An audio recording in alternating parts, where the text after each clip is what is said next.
Hello, welcome to Building the Premier Accounting Firm. I'm your host, Roger Knecht, president of Universal Accounting Center. This is a podcast dedicated to helping owners of bookkeeping, accounting, and tax businesses thrive and actually have the premier accounting firm in their area offering quality accounting services and getting paid what they're worth.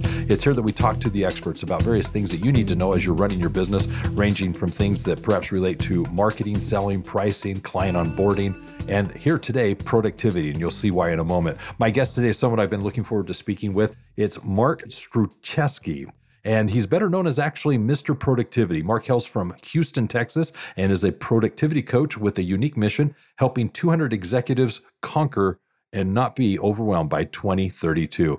There, through his journey with corporate America, he's actually hosted over 1,200 episodes of the Mr. Productivity podcast. So as a podcast host, it's an honor to have him on the show.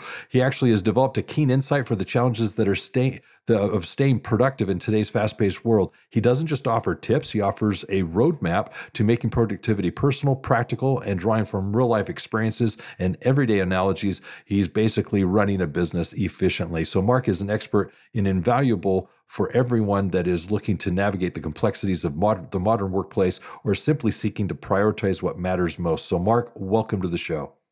Roger, thank you so much for having me here. It's an honor. Well, it's a privilege because productivity is a big part of what we talk about here. I'm just going to kind of set the stage with this, and then I'm going to ask for you to kind of introduce yourself. One of the things that we teach here happens to be what we call the universal business model, and it consists of marketing and selling, the accounting, and then ultimately production. Production is where we have people working efficiently and profitably. So what you speak to is hugely important to what I feel the success of a business is. So let's get a little bit of context, though. Your background, how did you become the productivity expert? Well, I officially hung my shingle out about 2011, but people always ask me, okay, where did it come from? And I used to tell them, this is a two-part story. Okay. First, I would tell them it was 2005 when I was fired from my corporate job. Now, keep in mind, 2005, only Facebook and Twitter and LinkedIn were around. And I was trying to find my way. Instead of getting another real job, I decided to go solo. And then I started trying different things and nothing worked. And then one day I hired my first coach.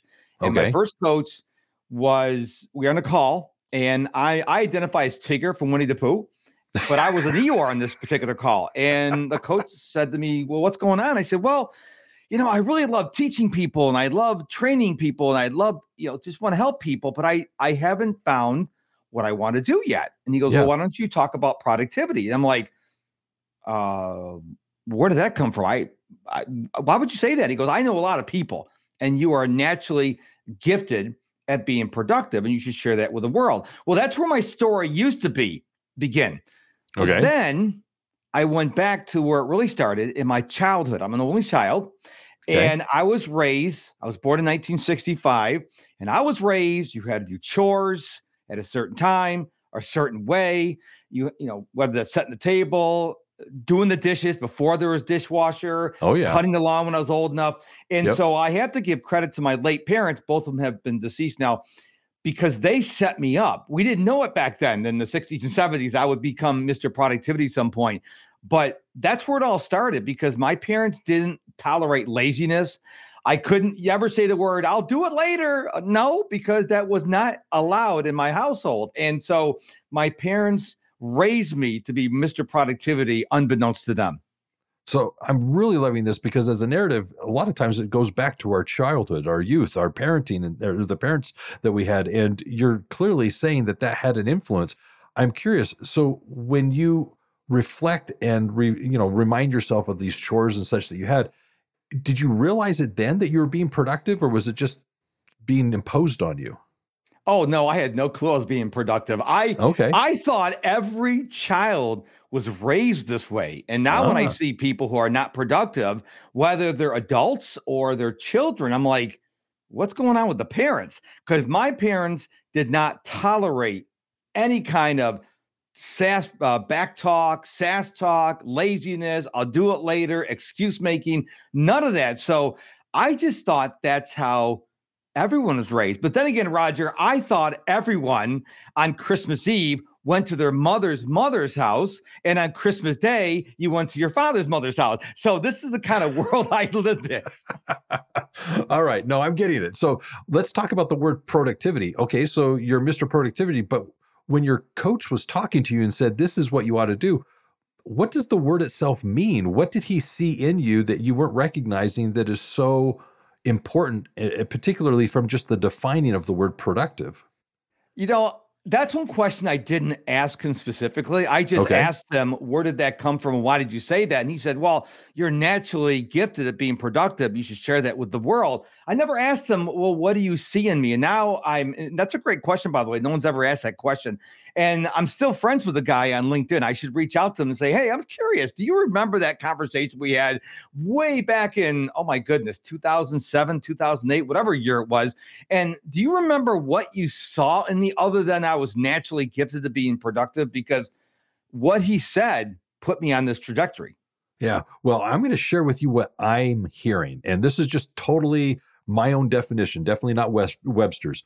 When I hear productive, I feel that it implies that someone is focused. They have a very clear objective that they're working towards. So if somebody is defined as being productive, I see them as being someone that is very fixated on a goal. They're going to work towards it. I'm not multitasking. I'm not interrupting the process. I'm focused.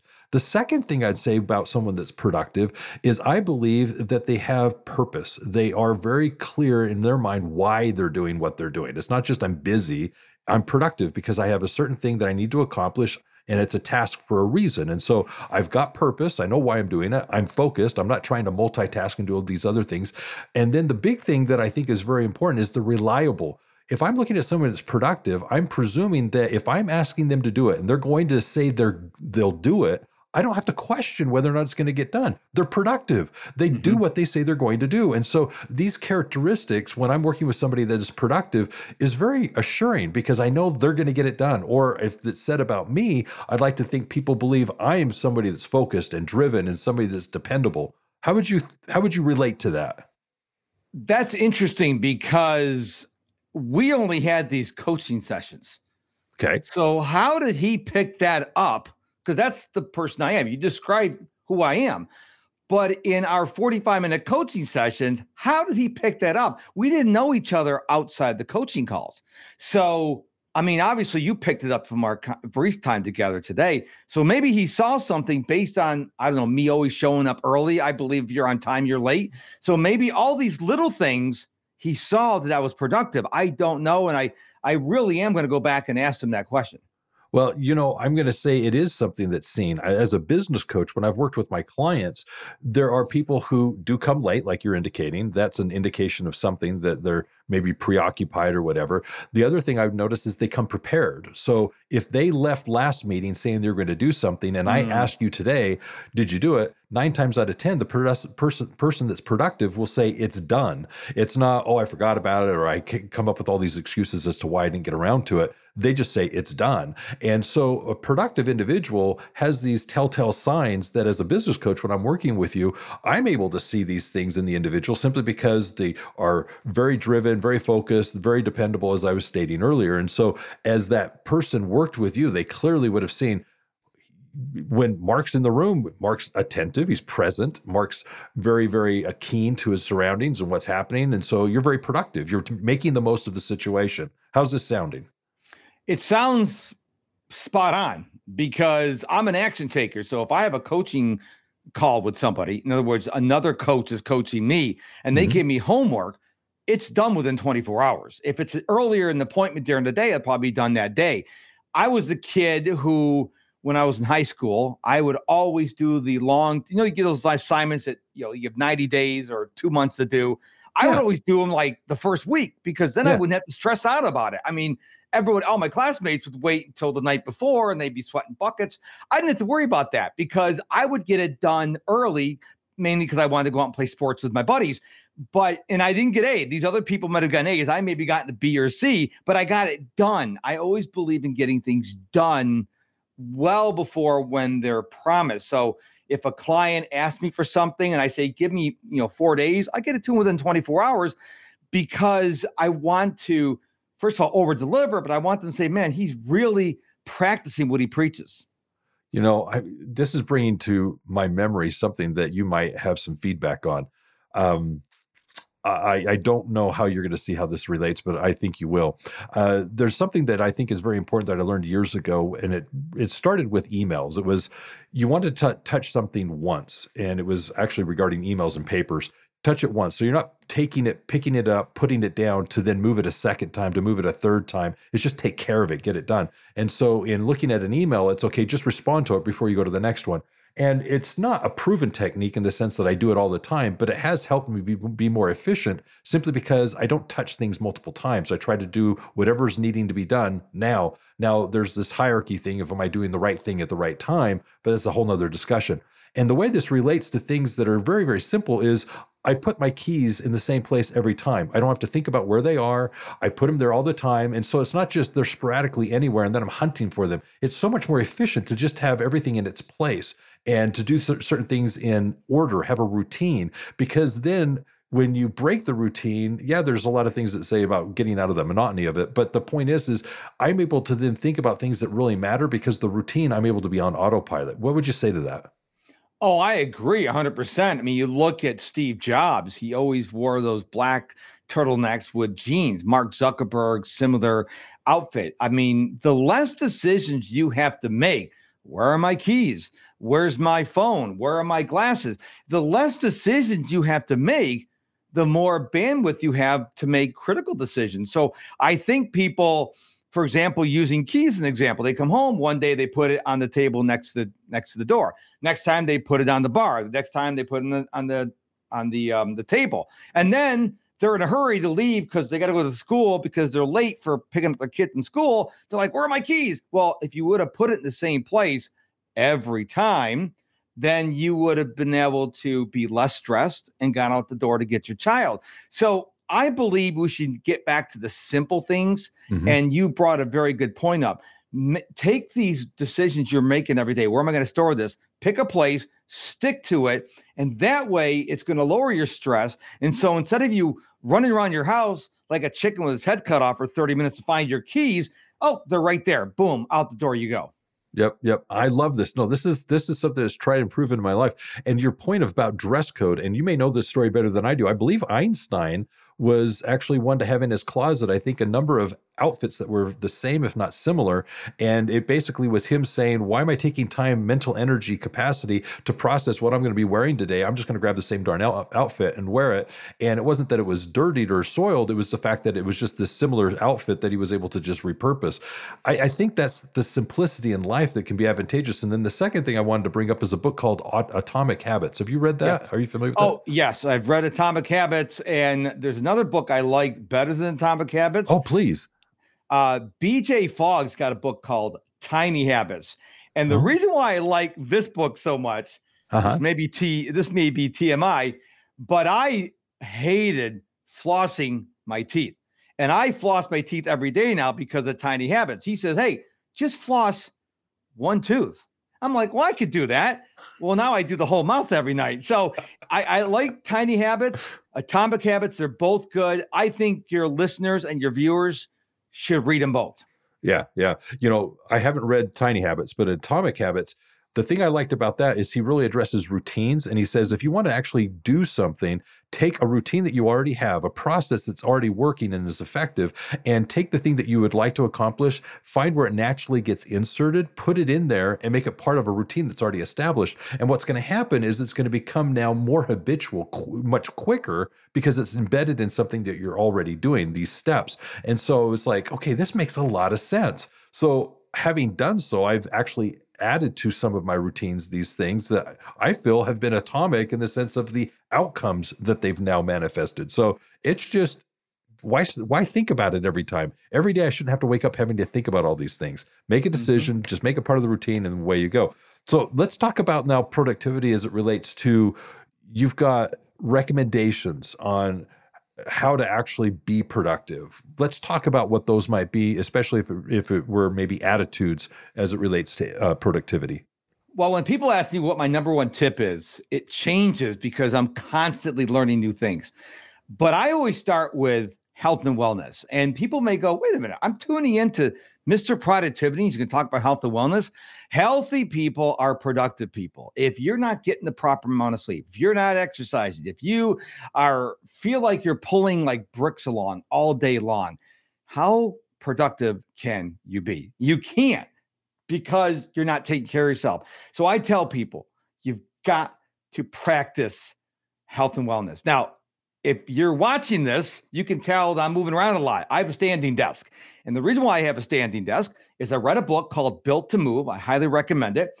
And the premise of the book is we're not moving enough. We were created to move. And we spend so much of our time sitting behind our computer screens. And so they recommend your goal should be sitting for 6 hours or less a day. So I have the standing desk. I have a rebounder. So when I want to get up and move around, I go rebound for 5 or 10 minutes a day. So you need to take care of yourself. I'm a big fan of micro breaks. Micro breaks are when you go outside, you are not on your technology. So you're not taking a micro break away from technology to be on more technology. You go outside and you don't think about anything. You don't talk to anyone. You just breathe in some fresh air.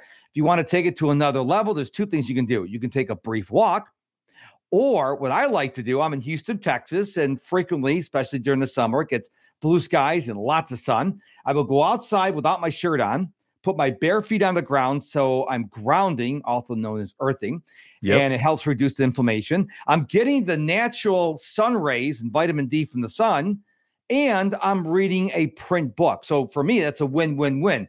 There's lots of little things you can do to take care of your health. I go screens off by 7:30 at night. I'm asleep by 8:30. I'm up between 4:30 and 5, 7 days a week, including weekends, holidays, and vacations, because the body loves consistency. These are all little things we all can do. We can all do, Roger. Little things. It's not the big hack. It's the little thing. There's a book, W. Clement Stone, and he's got a saying, there's little hinges move big doors. We've all heard that phrase before. Yes. So don't look for the big hacks. It's the tiny hacks. They're going to give you the most oomph, the most power, the most bang for your buck. Oh, I'm loving this. First of all, the hinges, excellent analogy. I've seen that. I've used that. As for grounding, I love it. I think getting into the grass, having your feet touch the soil, very much a fan of that. Getting out and getting sunlight. I do believe in nature. You've got to get out there, be mobile. I'm enjoying this. I'm actually moving offices. Coincidentally, I'm at home today, but the point is I'm doing offices, and I am considering doing a stand-up desk simply because of I'd like to be elevated. And I think in conversations like you're having with me, it does allow you to be a lot more engaged if you're standing versus sitting. Yes. So I can bring it, and I can be overwhelming, but I'm going to bring it even better when I'm standing. So the other thing that I'd like to point out is your point about the tiny habits, the minor things. Mm-hmm. I heard someone say, if you could just make a new addition to your routine, like one a month, that's 12 things in a year that you've added to your life. That 12 things will then magnify. And then the next year, again, one a month, 12 more things. It's 24 things that you've put into your life that are actually going to be life-changing, helping you become a better person, a better human, a better father, a better husband. All of these things are what you're wanting to do. And I have to admit, it's the little things that have shaped who I am that allow me to be proud of who I've become. That's huge. 100%. Because what happens is if you have a big goal, you're like, oh man, for example, I've been running every day for 2,453 days in a row. I started right after Hurricane Harvey left Houston back in August 29, 2017. Okay. When people go, you've run at least 1 mile every day for over 2,400 days in a row. Well, how did you start? I started with day 1. Then I got to day 10 and day 100, day 1,000. And when we had the winter storm in February 2021, when it got to be 15 degrees Fahrenheit in Houston, Texas for 3 days, I ran in my house. If it's thundering and lightning outside, I run in my house because I have to run in the morning. I don't make excuses. See, a lot of people are making excuses. Well, how am I going to do this? My latest thing is I use an app called the Streaks app. And so it tracks all my streaks. A new streak I've started, I'm up to 9 days, I think now, is doing 1 push-up a day. Now, people go, oh, that's all? It's a proper push-up. Because if you do 10, the 10th one is not as good as the first one. So I'm doing 1 proper sit-up or push-up every day. I'm also doing something, again, I go back to the book. built to move. Squatting. Most people can't squat. So I squat 3 to 5 minutes every day. Now, I remember I tell the story all the time on my podcast. The first day I did this, my body goes, oh, piece of cake. I'm 58 years old, right? The second day, my body's going, whoa, we're going to do this every day now? And so for about 3 weeks, my body's going, oh, the knees, the hips and everything. But now I'm like over 100 days. Now I can do it for 3, 5, 6, 7 minutes because it's important, because it's about your hip flexors. So I encourage people, pick something small you want to start with. I don't care what it is, and build upon that. Go get an app that you can track your streaks with, because after running 2,453 days in a row, Roger, do you really think I'm going to take a day off and start over at 1? No way. Yep. No, I'm loving this simply because of the fact that I can relate. I've recognized, I'm old enough to realize that there are no excuses. I am who I am because of the decisions I've made, period. And so I have to understand that if I don't like who I am, it's my fault. And if I'm going to change who I am, how I respond to situations, how I interact with people, how I look at myself, my body's only a product of what I've put into it and so forth. And now I agreed somebody can bring up that there's different health things that we're born with and so forth. I'm not talking about that. I'm looking at the mirror and recognizing that there are things that I'm choosing to do to myself that are my fault. And so there are certain things that are unhealthy or certain things that I can do better for me. And I'm recognizing little by little, I can do those things. And it just started with, I'll give you an example. I used to be very, very good at going to the gym, and I would dare say that I was probably the healthiest I'd ever been in my mid-30s. I was very, very dedicated, very, very disciplined then. I picked up a weight and herniated a disc. That threw me out of the routine that I couldn't do it. And so in my 40s, I kind of let things go. Well, I just kind of realized I'm getting older and my body isn't responding as I think it should. And I refuse to think I'm old. Therefore, I have to do something about this. So I've begun a number of things, one of which is I'm going to the gym. And it's not because I'm trying to do the exercises that I would have done 20 years ago, which I thought I might, but I've proven I can't. I'm just wanting to show the discipline of going. And by going, I'm feeling better. And it's not that I felt bad, but I am feeling better. And all these things are just simple decisions that I'm making. And I love how you said it. It's the streaks. Just being consistent. And then ultimately it's going to come to a point where really you're going to let this go now. You've been doing it for 30 days, 1,000 days, 2,000 days. You're going to stop now? No, because it's who I am. I like this. 100%. I like me. I like 100%. Me and I want to be me. This is I'll good. tell you this story. So like I said, I'm 58 years old. My mother got diagnosed with Alzheimer's in 2018, and she lost her battle in 2022. But once my mom got diagnosed with Alzheimer's, I'm like, uh-oh. Her mother, as far as we know, was taken by Alzheimer's, and my mother was taken by Alzheimer's. So I had an opportunity, because I'm her only son, I got to talk to her doctors. I said, is there anything I can do, or am I doomed to Alzheimer's? And he said, well, first of all, there's no guarantees, but if you stay active, you keep on running, if you keep on, getting enough sleep, you keep eating well, you may never get Alzheimer's, or you may get it like when you're 95 years old, who knows? But that's my mom getting Alzheimer's was a catalyst of me waking up. And then my father, he died suddenly in April 2023. And so I am taking care of myself. I'm 58. I'll be 59 June 21st of next month. That is next month, Mark. June 21st, which is next month. But I am having a goal of not only living to 110, but running on my 110th birthday. In order to do that, I've got to take care of myself. Now, I don't eat perfectly. I love my Diet Coke. I have it up until 1 o'clock. I know it's the devil, but it tastes so good. I do have sugary carbs. I'm not going to be the perfect specimen for weight loss. I feel great. I don't feel like I'm 58. I feel like I'm in my low to mid 40s, and that's intentional.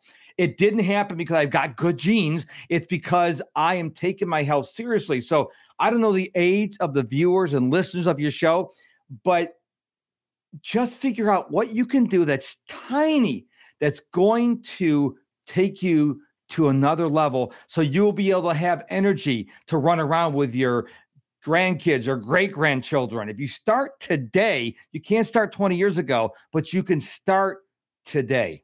I love this. Love, love, love it. All right. I want to take this kind of into the business sphere. So what is basically something that you would suggest that fosters productivity and a positive work culture in business? Because my people here, many of them have employees. What can they do to be that leader and develop that culture? Well, a couple things. Number one, do not have anybody work wall to wall. You need to encourage, maybe even empower is a better word, your employees to, hey, I'm going to allow you to take 3 to 5 minutes every hour as a micro break that this Mr. Productivity said. Here's the restriction. You can't take your phone out. So if you want to go out in the terrace, you want to go walk around in the parking lot, you can't be on your phone because that defeats the whole purpose. They're going to go from their work computer to their personal computer, which is known as the phone. Yeah. So encourage your employees to start taking micro breaks. The other thing is, I encourage you to take a temperature of your culture. Is it more on the positive side? Is it like Winnie the Pooh, Tigger, Piglet, Christopher Robin, or is it Eeyore? And if it's more Eeyore, well, as a leader, you need to go, okay, it starts with me. I take full responsibility of this. How can I change the culture so it's more positive? Because I haven't worked in corporate America since 2005. The last job I had, everything was micromanaged. And I hated going there because there was no joy. And people who are happy, people who are joyful tend to be more productive. So if you want more productive employees, well, don't micromanage them, encourage them, and foster a culture that is going to allow them to blossom. And you never know, they may have an idea, go, hey, boss, I have this great idea, and it could be the best thing since sliced bread for your company. But you got to get the culture right before the people are going to feel safe enough to give those ideas to you.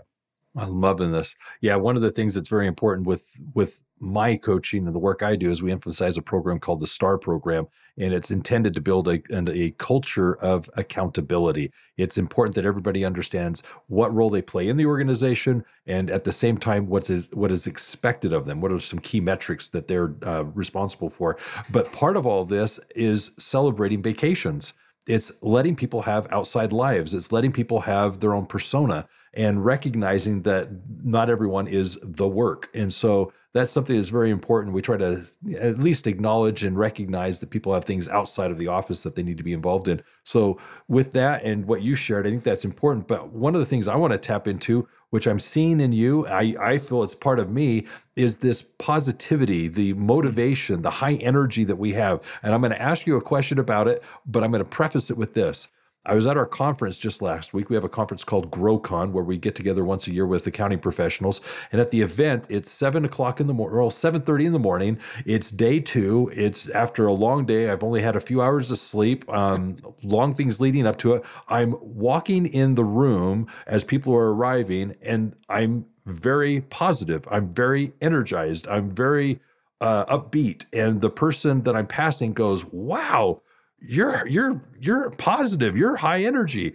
And he was, I think, making a comment saying like, you must have had a lot of coffee or something today is how I recall it. But my point is I don't drink coffee. I'm not a coffee drinker. It's my natural personality. I like life. I enjoy life. And so living is a joy. And with regards to that, I like to be positive. So when you're working with people and they are Eeyore-ish, because I have one employee that I actually use the term Eeyore when we talk about him. You've got Eeyores. How do you deal with that? Because clearly you and I, we're kind of these positive, high energy people. What do you think? Well, when I have guests on my podcast, I tell them I'm high energy.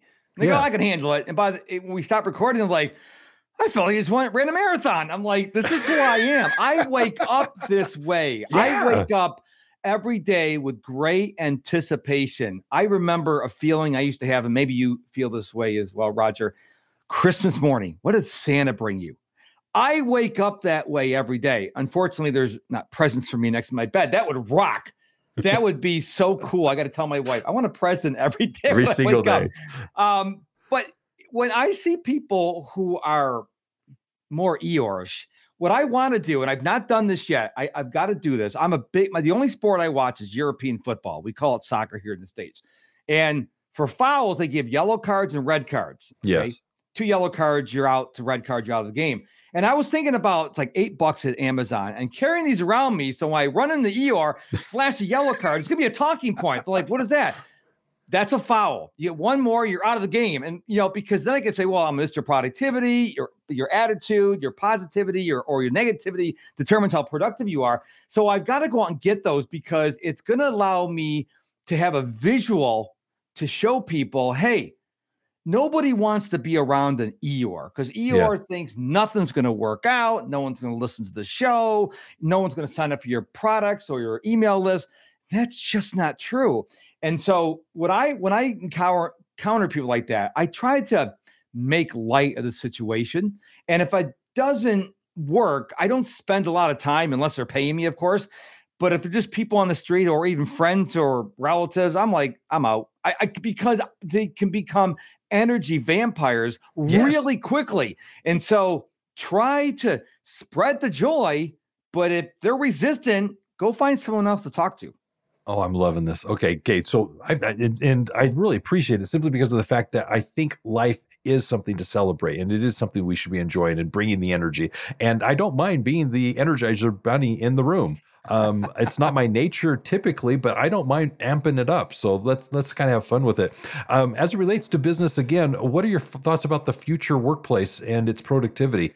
Any changes on the horizon, especially as people are starting to integrate AI into the workplace? Great question. AI is not coming to destroy humans, okay? They are going to come and destroy the jobs for people who are lazy. I love AI. So when I do one of my podcasts, I do the video podcast, I take the transcript, I put it into AI and then say, hey, give me an SEO friendly title, give me a meta description, give me a podcast description. Hey, while you're at it, take this transcript and make it into a friendly, readable blog post, because on my blog post, I will put the podcast player and I'll put the description on there. Yeah. I'm not afraid of AI. I think AI is very powerful. AI is another tool in our toolbox. A lot of people fear it. I remember the story I heard a number of years ago. They were closing a mine down in Pittsburgh, the Pittsburgh area. And they said, look, guys, we're going to close the mine down, but here's what we're willing to do. If you want, we'll teach you how to become a coder. Okay? Free. We'll pay the whole thing. 50% of the people said, yes, I'm in. The other 50% of the people said, nope. Nope, not interested. I want to do this job. What? You didn't, they're taking your job away from you. And they're giving you a full opportunity to learn a new skill. And you said, no, that's the way people look at AI. They're like, oh, it's going to take my job away. Don't look at it that way. That's being an Eeyore. Don't look at it that way. Look at it as an opportunity. Look at it as another tool in the toolbox. Look at it as another puzzle piece for your masterpiece. I'm liking it because one of the things that you're doing here is you're pointing out that just as your name suggests, it's about productivity. How do you take this new technology and leverage it to your benefit? And the way that I would apply it is in the accounting world, what we've got is there were people early on when calculators came about that thought this was going to be the demise of some positions within accounting. Then when the spreadsheet came out, it's like, okay, with spreadsheets, we're getting rid of the journals. And how are we going to actually now keep the profession alive when we're going to be able to replace it with the ease of use of spreadsheets? Oh, now we're going to lose it when we start to get the general ledger platforms, the software out there, such as like a QuickBooks, a Xero, a Sage. Oh, we're going to now get rid of positions. Oh, nope, we're going cloud. We're going paperless. Now we're going to be all these things are just doomsdays. People trying to say things are falling and everything's coming to an end. None of it happens. What it is it's a tool. It's just no different than a carpenter who's saying, I'm going to go from a nail to a nail gun or a hammer to a nail gun. All I'm doing is getting more efficient and more productive. I can now work more quickly and do it more systemically. That's huge. And now I'm able to still get paid for the production I'm doing, but I get to do it faster. So yeah, I think quality of work can go up and efficiency can go up. This has been an amazing conversation. And Mark, I've really enjoyed the conversation simply because I think we're hitting on a lot of things on the personal side. We're also talking about things on the professional side. I'm going to end with one question though. What are you grateful for? I'm a fan of simplicity. I'm grateful for waking up this morning. Matter of fact, I have 5 prompts I write in my journal every day. The first one is, what am I grateful for? I always write the same thing, waking up. And then it says, what am I excited about today? Good. Those 2 things are the same because there's going to be a time when I don't get to wake up. And so I think we should be thankful that we woke up today and that we have today. You never know what's going to happen today. And if you wake up going, oh, it's time to get up already, or, oh, it's time to get up already. Same words, just different way of saying it. Yep. I love it. Okay. Well, Mark, this has been an amazing thing. Here's what I'm going to do. I'm going to, first of all, transition here for my listeners and actually point out something that I think all of you need to take advantage of. And this is something that I would encourage you to do. Mark actually has a podcast that I would invite you to go listen to, and as well is offering here the opportunity to go to his website, which is mrproductivity.com, and join his email list where you're going to get tips and suggestions, ideas that you can actually use to become much more productive personally and professionally. As it relates to his podcast, I'd also like, as a fellow host, encourage you to take advantage of the opportunity to listen in and hear what he has to say as he's giving you suggestions on how to become more productive. As it relates to the episode here, I'd like to actually point out that there are in the episode description more things that you can actually use to become efficient as it relates to your business. One of which I'd recommend is a book called In the Black. It's 9 principles to make your business more profitable. It is 9 specific things that you can be working on that address the short-term, mid-term, and long-term as it relates to your business. And I encourage you to take a moment and learn what those principles are and apply them in your business today. So go to the episode description, take advantage of joining the Mr. Productivity email list, as well as getting a free copy of the book In the Black. As well as a summary, I'd like to actually point out a few highlights that I have of this experience. And it's, first of all, hearing Mark share his childhood, the fact that he was raised by parents who actually stressed the importance of chores, getting things done, being a responsible individual, basically being somebody that can be relied upon. And when I asked him, was this something that was part of his nature, or was it something being imposed upon him as his parents raised him? And he pointed out that it's the parenting. I wanted to emphasize that. I think as parents, grandparents, we have the opportunity to really influence these individuals that are under our care. And we need to not just let them be them. We need to understand that at these very young ages, we need to be molding them and helping them become productive members of society, instill within them work ethic, and at the same time, this idea of productivity. So I really like that part of it. The other thing that I'd like to point out is, as we were going through these conversations, we were pointing out the tiny habits, the little habits that we can actually insert into our routines as being effective ways to be productive. They are ways that we can actually build habitual processes into our daily activities that ensure that we're going to become better, more healthy. We can become better in our work and in our personal lives. It's these small things that ultimately will define us. And so I really like that part of the conversation where we were really diving into some of these little things that we can do. And we mentioned 2 books that address that. The other part of this was just looking at the culture. It's recognizing that we need to be getting outside, whether, as Mark was pointing out, each day going out, taking off the shirt, enjoying the sunlight, putting your feet in the ground, getting grounded. Earthing is I think, something that we all should consider and look at, because I, like Mark, find value getting out and enjoying the natural creation of God. And I think that's very valuable. The other thing I'd like to say is that disconnect of the electronics. He pointed out, I think it was about 7:30, that he indicated that he turns off those electronics. I can't say I do that, but I see value in that because of the fact that I do find that they become this mind suck. And there is something that is really valuable to just be able to read a good book, or to just think, just not have anything going on around you, and just think, let your mind relax and just see what's going on in there. Now, other individuals, they find that if they think too much, they just get sucked into themselves, and that becomes overwhelming. So I definitely don't want to encourage that. But nonetheless, I think something healthy that allows you to kind of decompress in a very comfortable way is very important. He talked about sleep, he talked about exercise, and I really like the fact that he's got these streaks that he's doing. Pick what you're going to do, commit to it that you're going to do it, and be consistent. Just keep following through and let that be something that defines you. So lots of great highlights in our conversation today. So Mark, what would you like to end on? I just want to encourage people to understand that healthy people are productive people. Happy people are productive people. So go get yourself healthy, go get happy, and watch your productivity improve. I love it. All right. So here's what we're going to do then. What we're going to do is just wrap this up. First of all, for you who are listening, if you haven't already subscribed to the podcast, I encourage you to definitely do so. Subscribe, set your notifications. We release an episode each and every week, hearing from the experts, things that we ought to be considering as we lead and run our businesses to become the premier accounting firm in the area. In addition to the episodes each and every week, we have put together a list of basically highlights or playlists that you can go back and binge listen to. You can find those at universalaccounting.com. In the podcast section, you'll find highlights that you can really dive into those things that matter most to you today in your business and go deep. Hear from the experts regarding those specific topics that may be marketing, selling, pricing, tech stacks, client onboarding, client relations, mental health, and so much more.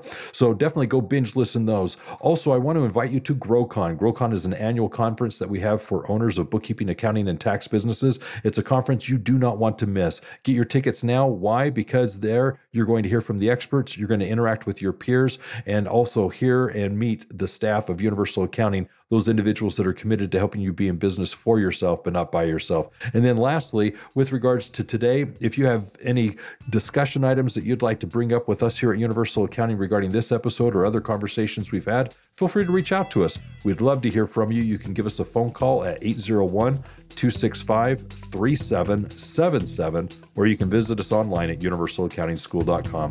So thank you for being here. Always remember this, if it's about accounting, it is universal. Be safe out there and have a wonderful day.